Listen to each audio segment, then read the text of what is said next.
بسم اللہ الرحمن الرحیم۔ السلام علیکم ورحمۃ اللہ وبرکاتہ۔ حدیث نمبر 28، سیدنا ابو نجی ارباض رضی اللہ عنہ سے روایت ہے، رسول صلی اللہ علیہ وسلم ہمیں ایک واعظ فرمایا، یعنی ایک نصیحت فرمائی جس سے دل کانپ اٹھے اور آنکھیں ڈبڈبا آئیں۔ ہم نے کہا یا رسول اللہ، یہ تو گویا الوداع کہنے والے یعنی چھوڑ کر جانے والے سا واعظ ہے یا نصیحت ہے، آپ ہمیں مزید وصیت فرمائیے۔ آپ نے فرمایا، میں تمہیں اللہ تعالیٰ کے تقوی کی وصیت کرتا ہوں اور وصیت کرتا ہوں کہ اپنے اوپر آنے والے حکام و امراء کے احکام سننا اور اطاعت کرنا، خواہ تم پر کوئی حبشی غلام ہی امیر حاکم بن جائے۔ تم میں سے جو شخص میرے بعد زندہ رہے گا وہ یقیناً بہت سے اختلافات دیکھے گا۔ ان حالات میں تم میری سنت اور ہدایت یافتہ خلفائے راشدین کی سنت کو لازم پکڑنا اور اسے دھاڑوں سے قابو کرنا، دین میں نئے نئے کاموں کی ایجاد کرنے سے بچ کر رہنا، کیونکہ دین میں ہر نیا کام بدعت ہے اور ہر بدعت گمراہی ہے۔ عزیز ساتھیوں، ابھی جو حدیث مع ترجمے کے ساتھ میں نے آپ کے سامنے تلاوت کی ہے، اس حدیث میں صحابی فرماتے ہیں کہ رسول صلی اللہ علیہ وسلم خطبہ فرما رہے تھے اور یہ خطبہ بہت ہی ایموشنل خطبہ تھا، جس سے سن کر ہمارے دل ڈر گئے۔ واعظ اتنی زیادہ یہ تھی کہ ہم سوچنے لگے کہ یہ آخری سا لگ رہا ہے، یعنی ہمیں کوئی چھوڑ کر جانے والے کا خطبہ ہے۔ تو اس وقت آپ نے کہا کہ یا رسول اللہ، ہمیں بھی وصیت فرمائیے۔ تو آپ صلی اللہ علیہ وسلم نے اس حدیث میں صحابہ سے 5 چیزوں کا ذکر کیا، 5 چیزوں کی وصیت کی۔ سب سے پہلے کہ تقوی اختیار کرو، دوسری امیر کی اطاعت یعنی حکمران جو ہیں ان کی اطاعت کا، تیسری اتباع سنت، رسول اللہ کی سنتوں کی اتباع، اطاعت خلفائے راشدین، پھر چوتھی تھی اطاعت خلفائے راشدین، اور پھر 5ویں تھی بدعت سے بچنا اور بدعت کو برا جاننا۔ تقوی سب سے پہلا پوائنٹ ہم دیکھتے ہیں۔ تقوی ہم سب کو پتہ ہے، اس سے پہلی حدیثوں میں ہم نے اس کی تشریح کو دیکھا ہے، تقوی کو، کہ اپنے آپ کو ہر گناہ سے بچاتے ہوئے اللہ کی رضا کی خاطر زندگی گزارنا، ہر گناہ سے بچتے ہوئے اپنے آپ کو ہر برائی سے سمیٹ کر نیکیوں کی طرف گامزن رہنا، ہر زندگی کے ہر پہلو میں اللہ کا ڈر اور خوف رہنا، ہر کام صرف اللہ کی مرضی کے مطابق ہو۔ دوسری چیز یہاں پر اس حدیث میں جو بتائی گئی ہے وہ امیر کی اطاعت ہے۔ اسلام میں جو ہے اللہ تعالیٰ نے اسلام میں امیر حکمران خلفاء کی اطاعت پر بہت زیادہ زور دیا ہے۔ کہا ہے کہ کوئی بھی کیوں نہ ہو حکمران، خواہ اس کی شکل و صورت کے لحاظ سے وہ حبشی ہو، یعنی کیسی بھی شکل کا ہو، غلام ہو، کچھ بھی ہو، لیکن اگر وہ امیر بن گیا ہے تو مسلمانوں پر لازمی ہے، ایمان لانے والوں پر، کہ وہ اللہ، اس کے رسول اور اس کے حکمران کی اطاعت کرے۔ جب تک وہ حکمران شرعی حدود کے اندر رہ کر حکم دے تو تمام مسلمانوں میں ایمان والوں پر یہ لازمی ہے کہ وہ اس کی اطاعت کرے۔ جس وقت اگر خلاف شریعت حکم دے وہ حکمران تو اس کی اطاعت نہیں کی جا سکتی۔ آپ صلی اللہ علیہ وسلم نے فرمایا ہے، ایک حدیث کا مفہوم ہے کہ جس نے میری اطاعت کی گویا کہ اس نے اللہ کی اطاعت کی، اور جس نے میری نافرمانی کی گویا کہ اس نے اللہ تعالیٰ کی نافرمانی کی، اور جس نے امیر کی اطاعت کی گویا کہ اس نے میری اطاعت کی، اور جس نے امیر کی نافرمانی کی گویا کہ اس نے میری نافرمانی کی۔ یعنی اس منصب پر کہ وہ حبشی ہے یا وہ طبقے میں صحیح نہیں ہے یا نچلے طبقے کا یا غلام ہے یا وہ صحیح اس کا نہیں ہے، ایسا کر کر ہم کسی امیر کی اطاعت کو ٹھکرا نہیں سکتے جب تک وہ اللہ کے حدود میں رہتے ہوئے اللہ کے نافذ کردہ قانونوں کو حکم دے رہا ہے، اس کے مطابق حکمرانی کر رہا ہے۔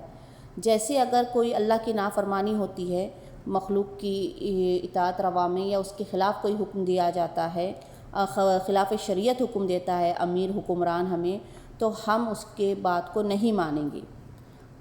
اس کے علاوہ حاکم کی بات سننا اور اس کی اطاعت کرنا اسلام میں ہمیں حکم دیا گیا ہے اس بات کا۔ جہاں پر شرعی حدود سے اس کا حکم تجاوز کر رہا ہے، وہ کوئی غیر اسلامی حکم دے رہا ہے، وہ غیر شرعی حکم دے رہا ہے، تو وہاں پر ہمیں اس کی اطاعت کرنے کی ضرورت بالکل بھی نہیں ہے، رتی برابر بھی نہیں ہے۔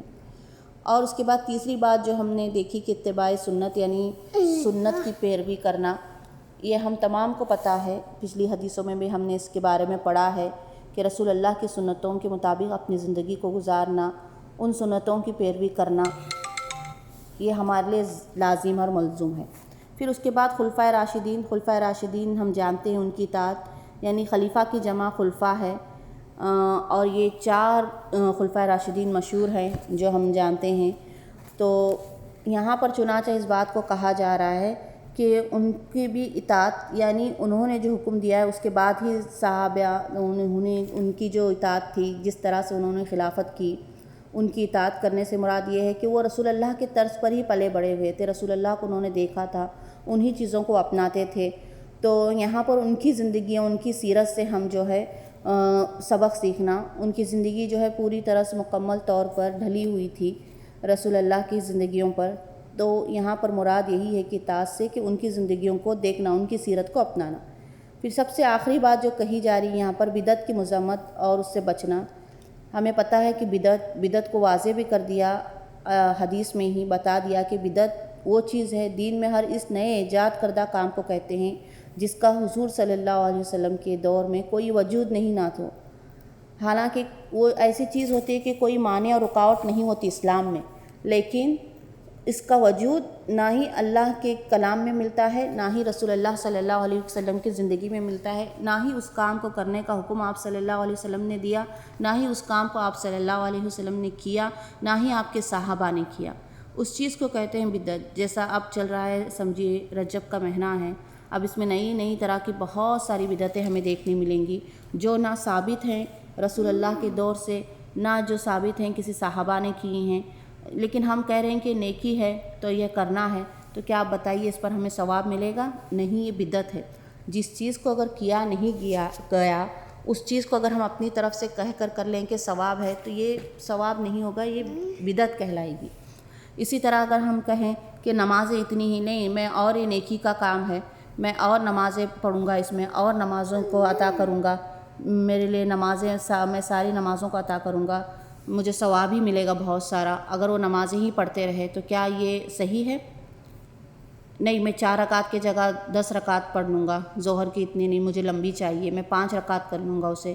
تو یہ ساری چیزیں ایسی ہیں جو دین میں ثابت نہیں ہیں، جس کو ہم کریں اور اس کو ہم دین کا نام دیں۔ جیسے تسبیحاں جو اللہ کے رسول سے ثابت ہیں، اور ہم کہیں کہ میں اس کے علاوہ بھی تسبیحاں کوئی کروں گا، گھر میں کرواؤں گا جس سے مجھے ثواب ملے گا، اس سے گھر میں مجھے یہ فلاں چیزیں ہوگی، سکون ہوگا یا برکت ہوگی۔ بہت ساری ہیں، ہم معاشرے میں دیکھتے ہیں اب کتنی پھیلی ہوئی ہیں۔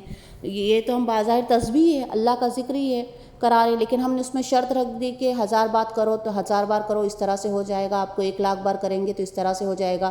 پھر پورے لوگوں کو اس کے بارے میں جمع کر رہے ہیں، پورے لوگوں کو بتا رہے ہیں اور اس طرح سے کام کریں۔ جب کیا صحابہ نے ایسا کیا تھا؟ سب لوگوں کو جمع کر بٹھایا تھا، تسبیح اس طرح سے کرائی تھی، یہ کوئی مشکل کے وقت اس طرح سے، سارا اللہ کا کلام ذکر کے لیے ہے۔ اللہ کا ذکر ہمیشہ ہمیں خود کرنا چاہیے، لیکن جو چیز ثابت نہیں ہے اس کو ہم اس طرح سے رائج نہ کریں، اسلام کا نام دے کر کے اسلام میں ہے، جمع ہو کر اس طرح سے کریں۔ تو یہ تو بہت چھوٹی سی مثال ہے، اس کے علاوہ بھی بہت ساری مثالیں ہیں جہاں ہم دیکھتے ہیں کہ اس طرح سے لوگ کرتے ہیں۔ تو ہمیں چاہیے کہ ہم ان بدعات سے بچیں۔ یہ چھوٹی چھوٹی ہم نیکی سمجھ کر جو چیزیں کر رہے ہیں، کہیں یہ نہ ہو جائیں کہ بڑی بدعات میں شامل ہو کر ہمیں گناہ کی طرف لے جائیں، ہمارے اعمال سارے برباد ہو جائیں۔ آخر میں دعا ہے اللہ رب العالمین سے کہ اللہ تعالیٰ ہمیں کہنے سننے سے زیادہ عمل کرنے والا بنائے، اللہ تعالیٰ ہمیں اللہ کی اطاعت کرنے والا، رسول اللہ کی اطاعت کرنے والا بنائے، اللہ تعالیٰ ہمارے اعمال میں اللہ کی رضا اور رسول اللہ کی سنتوں کو مد نظر رکھتے ہوئے اعمال کرنے والا بنائے، اللہ تعالیٰ ہمیں ہر بدعت سے بچائے، آمین یا رب العالمین۔ جزاک اللہ خیر۔ السلام۔